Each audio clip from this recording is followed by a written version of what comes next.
Hello friends, in today's session we are going to look at drawing isocircle or the circle in isometric using construction by four center method, or it is also called four arc method. So for that we will use the given example itself. So let us say we have a isoplane or iso square, or we can say rhombus with us ABCD, and using that I'm going to demonstrate how it's to be drawn this. So as you can see on this page, I have drawn a rhombus, and it is a rhombus which is drawn in isometric. So basically it is a square of certain dimension. For your understanding, let me give you the dimension also. So as you can see, it's a square basically of 50 by 50 size. So in iso we will see it as a rhombus. Now the procedure thereafter is quite simple. We have to locate 2 points which will give us the obtuse angles. We can see angle A and angle C are obtuse angle. That means they are greater than 90 degree angle. So I will start line from point A, and I will connect it with the center point of the opposite edges. This one is the first one, and the second one is this one. This is how I will connect point A or the angle of obtuse nature with the opposite edges center points. The same thing I will do from point C to connect it with the center points of the opposite edges. Similarly, point C again with the center point of the opposite edge. This is how the things are done. Now so far we have got several center points because there are many intersection points, of which I am going to highlight only few. So let me show only the highlighted ones. So like you can see, I have highlighted only few points: point A, this point, and point C only. Now let me give naming for these points also.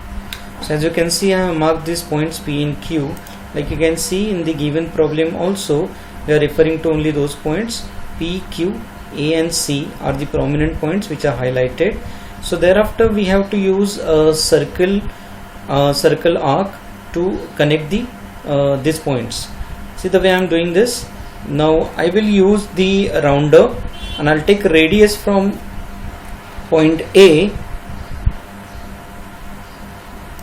and which will end on this point where this particular line is ending. You can see I am moving across this line, and I will click. So this particular arc is obtained, and I will now remove the extra part. In the same manner, I will use another arc or another circle from center C to connect the point, this one. So as you can see, I am starting from center C and I am ending my curve radius up to point of the opposite line or center point of the opposite line. You can take it this one or this one, both. You can see the circle is passing through same arc. So the extra part, of course, I will remove. So these are the prominent curves I have got. Thereafter I will use again the rounder, and this time my circle or centers would be P and Q. So I will take P as the center,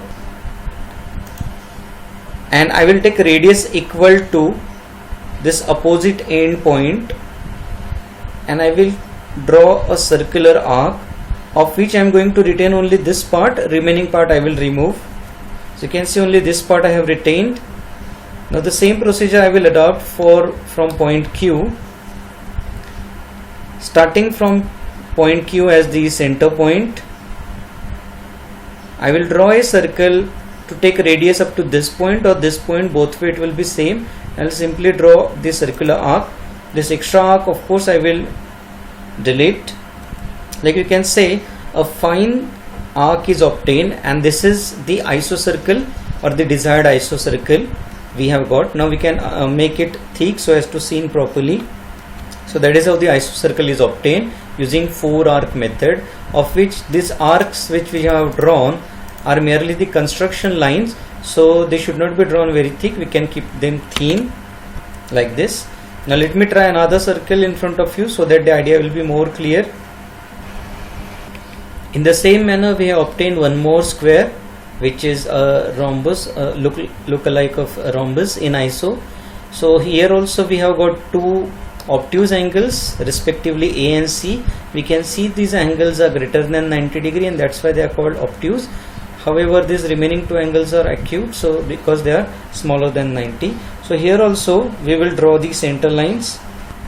Like you can see, from point A I will connect the opposite line, center point of the opposite line.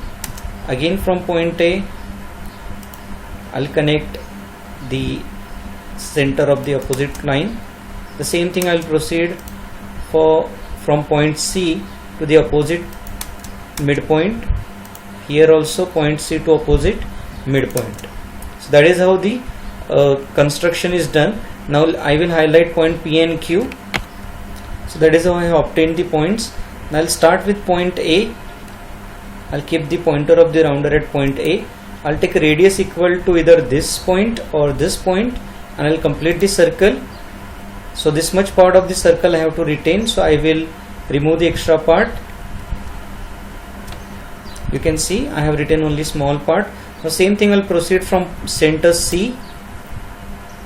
I'll draw the curve up to the next opposite point. I will retain only the small part and I'll remove the extra part. In the same manner, I'll start from point Q. I'll take it up to this point. I'll start from point P and I'll take it up to this point. So the extra part I will remove, and after that you can see a fine isocircle is obtained. At the end I will make it dark. Students, make sure that you draw it dark itself in the beginning, so that it will be easy for you to construct it. Now I'll give you a small assignment to draw the rhombus on this particular plane, and then you construct the isocircle for this. And I hope it is clear to you how to go about the isocircles. It should take hardly 2 to 3 minutes to draw another isocircle on this plane. So it can be seen clearly that on the last surface also, using this 4-arc method, we can form an isocircle easily.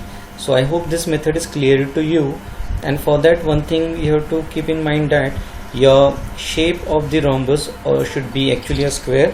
That means all its sides should be equal, and it should be an isosquare, which is a rhombus, and we have to use only the obtuse angles and the center points used in or formed inside the rhombus by the intersection of these joining edges. So I hope this thing is clear to you. Thank you so much for watching, and if you have liked it, please subscribe so that you can follow few more upcoming videos where you will be able to do the numericals or the problems based on curved surfaces. Thank you so much.